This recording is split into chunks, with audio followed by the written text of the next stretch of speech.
And first tonight, the widow of a soldier who took his own life says he didn't die in vain after an inquest recommended more support for post-traumatic stress disorder. Well, Johnny Cole saw some of his closest friends being killed in Afghanistan. It's almost 5 years now since Johnny's body was discovered in a Derbyshire park. Our social affairs correspondent Jeremy Ball reports. Johnny Cole was a military bandsman, a father who should have been diagnosed with PTSD. Johnny was found dead in Codner Park 2 days after going missing from his Derbyshire home. The inquest heard Johnny was traumatised by what happened in Helmand Province, where he served on the front line with both the Mercians and the Rifles. His wife says he blamed himself for surviving a rocket attack that killed a close friend. Feels like he slipped through the net and telling me he couldn't cope with the voices in his head. And I just said to him, it's going to be okay. We're going to get you help. We're going to get you better. And I did numerous occasions. I begged for help. Teresa told the inquest she'd raised repeated concerns about Johnny's mental state. He'd tried to take his own life a number of times, both before and after leaving the army.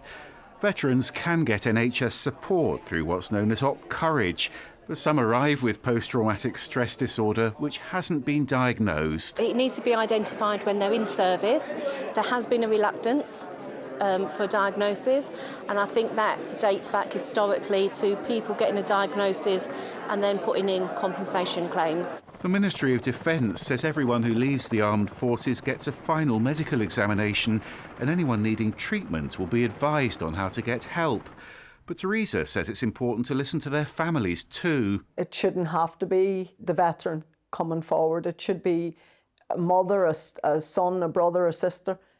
Anybody can come forward and say, listen, he or she's not well and I'm concerned about them.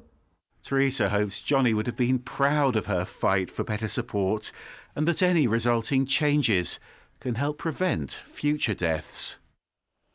Jeremy's here with me now. So, Jeremy, what could change as a result of Johnny Cole's death? Well, the coroner is going to recommend some improvements, Anne, to both civilian and military mental health support. She's going to write 2 reports, one for Nottinghamshire's NHS Mental Health Trust, the other for the Ministry of Defence, and that's going to deal with the concern she had about a shortage of both psychiatrists and psychologists. Anything yet from the army? Yep, we have had a brief statement on Johnny Cole's death that says it happened 5 years after he left the army. They say they're thinking of his family. And on that issue of compensation, they say all claims from service injuries will be considered.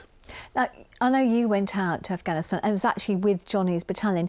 I mean, do you think that soldiers there were actually aware of the impact that it could have on their mental health? Yeah, I mean, I remember at the time one soldier there telling me about seeing comrades who'd just been killed, and I had to listen back to that this afternoon. He said, I've got a place in my head where I lock things away. Now, of course, the trouble is those experiences can come back to haunt you, and that's why it can take many, many years for PTSD to emerge. There is a lot more awareness, a lot more support these days, but you know, soldiers and veterans do still slip through the net, and there will be others who simply don't accept any mental health support. That is their choice, of course. You can't force them. Of course it is. Jeremy, thanks very much indeed for that. And of